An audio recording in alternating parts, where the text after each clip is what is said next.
Hi guys! Magandang araw po sa inyong lahat. Kamusta na po kayo? Ito naman po ang kaibigan nyo si Jake from Bacolod City, Negros Occidental, Philippines. Sa ngayon dito sa Pilipinas po, dito sa Bacolod ay signal number 2, Bagyo Basyang. Nandito po ako sa sasakyan. Kararating ko lang po, may just something to do with business, no? Asikaso, no? And then bumili po ng kaunting pagkain sa downtown Bacolod. Ingat lang po tayo guys, no, sa mga kababayan ko dito sa Bacolod na sa Baguio, no. So ano bang topic natin for this rainy day? It's better to have a job. Mas mabuti po may trabaho kahit maliit lang po ang kita for a while, at least may income po tayo. Ako guys, before ako nakapagtrabaho sa government and then naka-establish ng maliit na negosyo, for 13 years guys, nag-struggle din ako sa paghahanap ng trabaho. I would like to share a story that happened to myself. Sana po may mapulot po kayong aral dito. I will not mention any name, pero nangyari po ito sa aking buhay nang binata pa po ako. Before, siyempre nagsistruggle ako maghanap ng trabaho. Karamihan ng trabaho ko na napasukan ay pagtuturo sa kolehiyo. It so happened during that time wala po akong master's degree, and then nakatapos ako ng isang master's degree, hindi pa naman pala align. During that time wala talaga akong kapera-pera, no. I am very dependent on my family sa araw-araw kong gastusin. And then during that time may karelasyon po ako. Medyo matagal din kami nagsama ng aking girlfriend, 4 years ang aming relasyon, pero hindi kami nagsama sa isang bahay. During that time, siyempre, wala nga akong stable na job, no? Pero may part-time job ko sa isang school. Very delayed pa ang pasahod, isang public school, no, sa college. But I'm trying my best na kumita ng pera. Siguro, ewan ko lang, ang nanay ng aking karelasyon, sinabi niya sa kanyang anak na babae, siyempre. ala lang third sex, no? Ano ba yan si Jake? Walang permanenteng trabaho. Ganun lang ba ang kanyang parang ibubuhay sa inyo kung kayo magkatuluyan? Medyo nasaktan ako kasi hindi naman sinasabi sa akin directly, sa kanya lang anak. Kasi very judgmental. Akala siguro ganun na lang ang aking future. Maging part-time teacher na delayed ang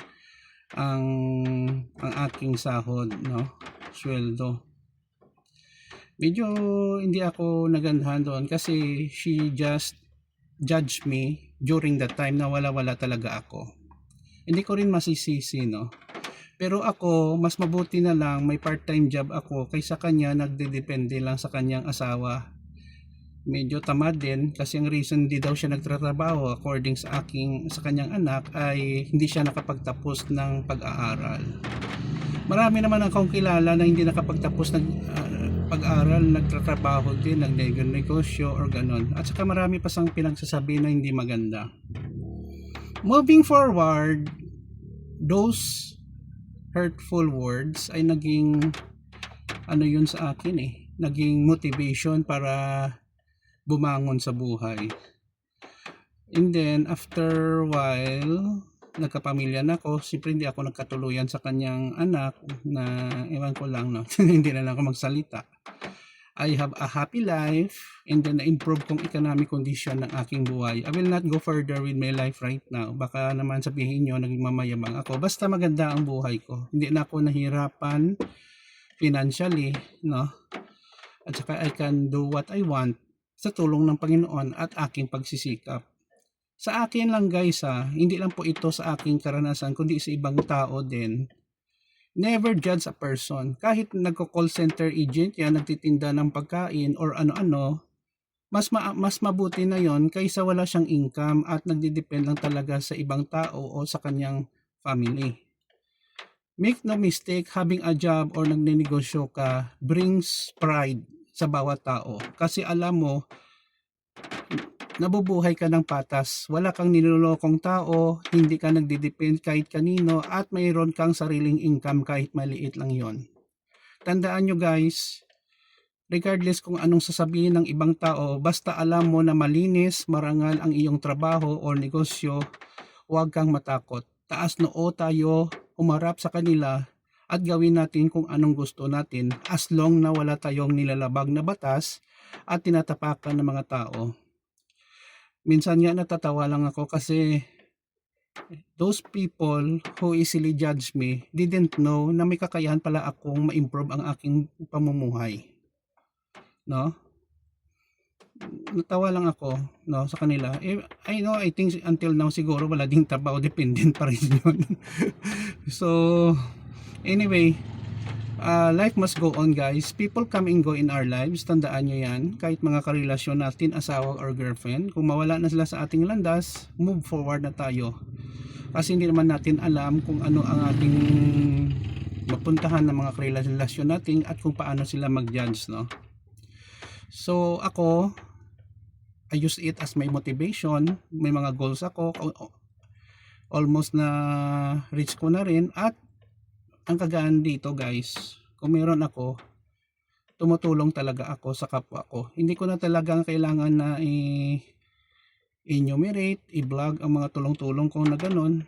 I keep it to my own na lang, and then sa aking family. Mas maganda pa yon. I hope, guys, may napulot po kayong aral dito sa ating vlog na hindi po kahinaan po ang pagkaroon ng trabaho kahit maliit ang sahod. Importante, guys, may income at pinapawisan natin ang pinaghihirapan natin at hindi tayo naging parasite or dependent sa ibang tao, pamilya or anak or kung sino pa man.